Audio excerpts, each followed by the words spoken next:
Happy Friday. Welcome to High School Playbook. I'm Lauren Walsh alongside John Johnson. And John, can you believe it's already week 4 of this season? You know, it's getting a little cooler out. Football season right in the middle of things. Gotta love it. I felt it. I'm going to have to switch from shorts to jeans going forward. So we went out to Stokes County for our game of the week. East Surrey squares off with South Stokes.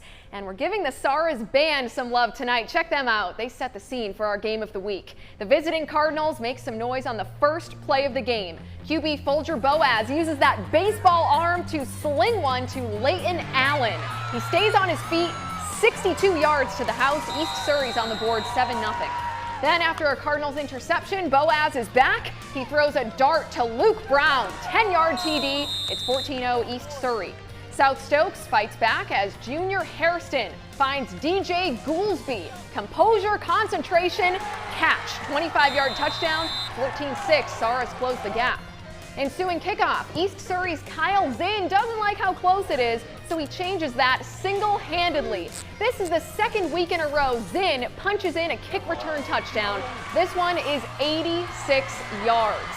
East Surrey pulls away for a dominant 60-18 win. We're pretty good. Had a great win tonight. Started off really good, really strong, and defense started off a little slow, but the second half came back, and we got back right. We got a lot to clean up, but you know, at the end of the day, we won the ball game. We managed to score a lot of points and did some good things in different areas. So we got to continue to get better, but overall, it was okay. I don't know about you, John. I'd call that better than okay. East Surrey improves to 3-0. Just another dominant performance. Another strong Northern team is Mount Airy, and strong might be an understatement with them. The Granite Bears are outscoring their opponents. Listen to this, folks. 161-6 through 3 games. Their next opponent or victim is Ashe County. An opening drive for the Granite Bears. And this has been the theme all year. Quarterback Ian Gallimore airs it out deep for the senior wideout Zeb Stroop, who hauls it in for the game's first point. Plenty of reasons to celebrate as they're up early. And we jump ahead to the second quarter. The Bears knocking on the doorstep. Gallimore hands the ball off to Tyler Mason, who walks into the end zone. Bears cruising to a beating here, and you know the beat would go on, so we cue up the drums. You see what I did there? Mount Airy's offense is playing a whole lot of music. Gallimore is going to fake the handoff, then toss it to Mason. He's going to juke one defender before falling into the end zone yet again, as he's all over the highlights here. The Bears would roll, shutting out Ashe County 55-0. All right, to Greensboro we go. This is always a really fun game. Southeast Guilford plays a visit to nearby Southern Guilford. Pure joy here as the Storm cheerleader gets her TV time. It's 7-7 in the second quarter when the Falcons come alive. QB Bryson Serrano throws a beaut to Mark Tillman for the 25-yard TD. That was pretty, 14-7 Southeast. And the Falcons are hunting on defense too. Southern QB Jamias Ferrer is sacked by Prince Reed, number 99 with the hit stick. So later it's 17-7 when Bryson Serrano hits Cameron Williams. Huge gain here. Full extension and strong effort after the catch. That sets up Serrano again, now tossing the outside pass to Nick Caldwell. Caldwell does the rest. 7-yard touchdown play. He makes it look easy. Southeast weathers the storm for the road victory, 38-7. All right, over in High Point, selfie stick ready, and are the Cougars of High Point Christian? Well, early on, they'd answer that question. Cougars' Mile Crisp swings it out to Darius Kane, who, despite the bobble, hauls in for the score. HPC with the 7-0 lead. More from the Cougs. Jalen Smith's going to field the punt, and he's aiming for a Play of the Week nomination. Smith dodging defenders, making his way through traffic, 56 yards to the house. It's 14-0 High Point. Now, it wasn't all about the Cougars' offense in this one. Asheville's Javier Rice is sacked by Glenn Bullock. Defense showing out in this one. But back to the High Point offense, and Miles Crisp, after throwing for 1, he's going to call his own number and rush for the 4-yard score. And Lauren, as they say, hooray team. High Point with the big win, 57-8.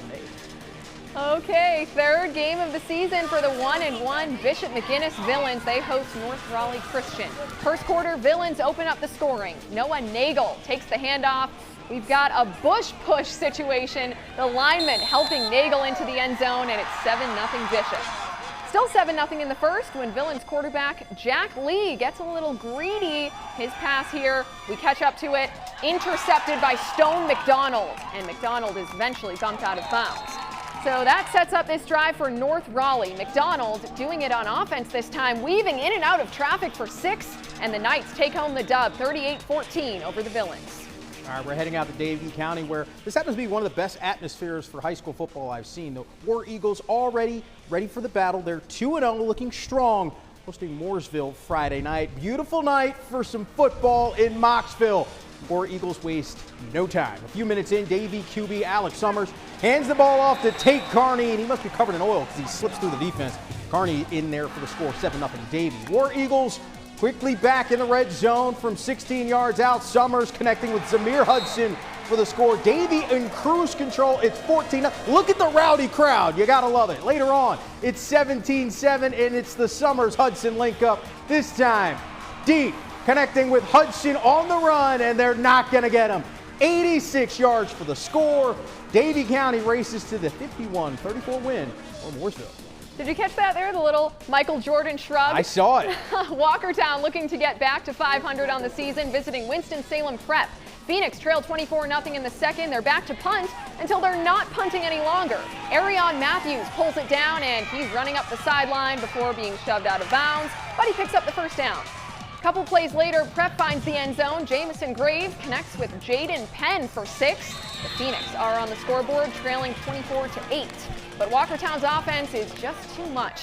They continue the scoring frenzy in a 39-8 victory over Winston-Salem Prep. All right, some other local schools are on the road. One is Grimsley, and the Whirlies knock off undefeated Pinecrest 28-14. East Forsyth also winning in this one. A little bit easier, 59-7 the final. Elsewhere, North Davidson defeats East Rowan 52-7. That's the first win of the season for the Black Knights. And Carver falls to McMichael in a close one, 15-6. And on to the Alamance area showdown. Southern Alamance takes care of Western Alamance 40-14. And Ashboro falls short on the road 28-14 to Providence Grove. Well, still ahead on High School Playbook, we'll reveal our play of the week. Plus, we head down to Davidson County for a pair of games in Thomasville. Week 4 action continues next.